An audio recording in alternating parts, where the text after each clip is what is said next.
충북에서도 다음 달 1일부터 고령층을 대상으로 화이자 백신 접종이 시작됩니다. 상당구청에 충북의 첫 백신 접종 센터가 마련됐습니다. 75세 이상 백신 접종을 앞두고 사전 동의를 받기 위해 동네마다 노인 찾기 소동이 벌어지고 있습니다. 시한이 촉박합니다. 코로나 상황에 군 입대를 서두르는 청년들이 늘고 있습니다.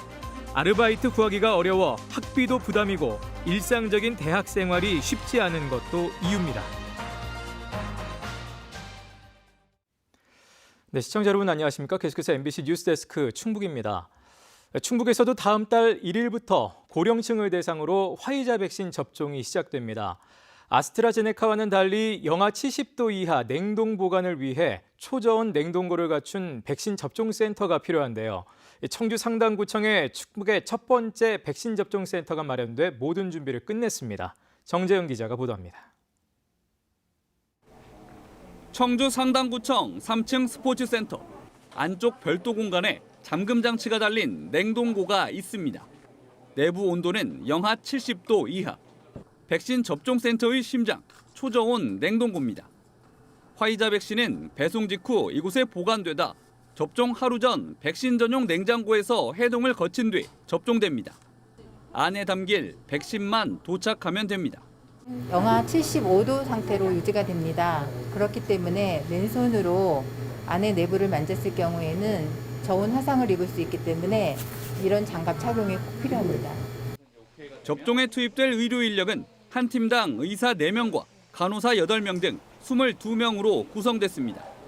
의사는 예진과 이상 반응 대응, 간호사는 접종 등을 담당합니다. 접종에 동의한 대상자들은 반드시 정해진 절차에 따라야 합니다. 먼저 예약자가 맞는지 신분을 확인하고 예진표에 현재 몸 상태 등을 기록하면 의사가 예진을 통해 접종 가능 여부를 판단합니다. 문제가 없다면 접종실에서 백신을 맞고 이상 반응 확인을 위해 15분 동안 관찰실에 머물러야 합니다. 시간을 잴 수 있는 타이머가 지급됩니다. 아나필락시스 등 이상 반응이 나타나면 대기하던 의사가 현장 응급 조치에 나섭니다. 또 아나필락시스가 의심이 될 경우에는 의사가 에프네프린을 주사를 할 거고 일반적인 호흡곤란이 오면은 이 산소 마스크를 바로 씌워드릴 겁니다. 응급실로 이송하는 절차를 밟게 됩니다. 한 개 접종센터에서 하루에 접종할 수 있는 인원은 약 600명. 이달 말까지 충주와 음성, 청주 서원구에 3곳이 추가되고 다음 달 중순에는 제천과 옥천, 그달 말까지는 나머지 지역까지 충북 14개 센터 설치가 마무리될 예정입니다. 지역별로 개소 시기가 다른 데다 관할 거주자를 우선 접종하기 때문에 같은 연령이라도 맞는 시기가 다를 수 있습니다. 시기적으로 조금 한 달 정도의 차이는 있을 수 있겠지만 순차적으로 다 모든 분들이 그 지역에서 접종을 받을 수 있기 때문에 좀 순서를 기다리시면서 접종을 하는 것이 접종을 좀 원활하게 할 수 있습니다. 화이자 백신 1차 물량은 오는 24일까지 청주 상당, 충주, 음성 3곳 접종센터에 도착합니다. 75세 이상과 노인시설 입소자 7,020명이 3주 간격을 두고 2차례 맞을 수 있는 양으로 첫 접종일은 4월 1일입니다. MBC 뉴스 정대영입니다. 75세 이상 노인들의 백신 접종을 앞두고 사전 동의를 받기 위해 동네마다 노인 찾기 소동이 벌어지고 있습니다. 충북에만 대상자가 13만 명이 넘는데요. 일주일도 안 되는 촉박한 시한 때문에 동네 이통장들 발에는 불이 날 지경이라고 합니다. 심충만 기자의 보도입니다. 도농 복합 지역인 청주 오창의 한 마을. 75세 이상 명단을 든 이장이 집집마다 다니며 백신 접종 동의서를 내밉니다. 설명도 한참이 걸립니다. 주민번호가? 주민번호. 전화번호. 주민번호. 어르신 주민번호. 몇 년생? 생년월일이? 39년. 찾아가도 집에 없는 경우가 다반사. 계세요? 접종 동의 안내문을 대문에 붙이고는 골목이며 들판으로 노인들을 찾아 헤맵니다. 다음 달 75세 이상 접종을 앞두고 사나흘 안에 이 마을에서만 대상자 30여 명을 이렇게 찾아다녀야 합니다. 연락이 안 되면 밭으로도 가서 짧은 기간 동의서 받는 기간이 짧으니까 일터에 나가서도 제가 직접 가서 받아야 되고 그런 어려움이 참 많아요. 정부를 대신해 권유했다 부작용이 생기면 훗날 괜한 원망이라도 들을까 봐 자녀들에게 한 번 더 의사를 묻느라 동의 절차는 더 더딥니다. 자식들이 또 반대하면 또 억지로 하라고 할 수 있는 부분은 아니니까요. 그리고 저희들이 또 전문가가 아니기 때문에 백신에 대한 뭐 안정성이나 이런 걸 또 설명을 못 하다 보니 좀 애로사항이 많습니다. 4월부터 2분기 접종 대상인 75세 이상 노인은 충북에만 13만 2천여 명. 늦어도 오는 25일까지 일일이 동의서를 받아 접종 예약을 맞춰야 하기 때문에 동네마다 노인 찾기 작전이 한창입니다. 전국적으로 백신이 넉넉하지 않아 지역마다 예약된 만큼만 배분되다 보니 접종 동의와 예약을 안 하면 대상별로 정해진 시기에 접종을 못합니다. 동의를 안 하시고 시행을 안 하시면 가장 마지막 4분기로다가 접종 시기가 넘어갑니다. 그래서 가급적이면 본인들 해당되시는 시기에 접종을 해주셔서 집단 면역 형성에 적극 도와주셔서 감사하겠습니다. 75세 이상과 함께 2분기 접종 대상에 포함된 충북의 특수교사나 학교 보건 인력도 전체 대상자의 64%인 1,900여 명이 4월 첫 주부터 접종을 시작합니다. MBC 뉴스 심충만입니다. 충북의 코로나19 환자가 5명 추가되면서 누적 환자 수는 2,014명으로 늘었습니다. 지난 9일에서 11일 사이 제천의 장례식장에서 울산 감염자와 접촉해 검사를 받은 제천의 80대와 60대, 충주의 50대 등 3명이 양성 판정을 받았습니다. 또 캐나다에서 입국한 뒤 자가격리 중 확진된 30대의 가족인 80대와 확진자가 다녀간 커피숍 방문자의 가족인 50대도 각각 충주와 증평에서 감염이 확인됐습니다. 한편 제천의 장례식장 감염과 관련해 방역당국은 출입자 전수 검사를 진행하기로 했습니다. 코로나19 팬데믹 속에 군입대를 서두르는 청년들이 요즘 늘고 있습니다. 아르바이트 구하기가 어려워 학비도 부담이고 또 대학마다 비대면 강의가 길어지다 보니 일단 군대부터 다녀오자는 분위기가 확산되는 상황입니다. 실제로 입대 경쟁률도 많이 올랐습니다. 김영애 기자입니다. 개강을 했어도 대학 교정은 한산합니다. 코로나19 여파로 대부분의 수업이 비대면으로 이뤄지는 탓입니다. 외부 활동은 물론 동아리 같은 일상적인 대학 생활도 어려워지면서 군입대를 서두르는 청년들이 늘고 있습니다.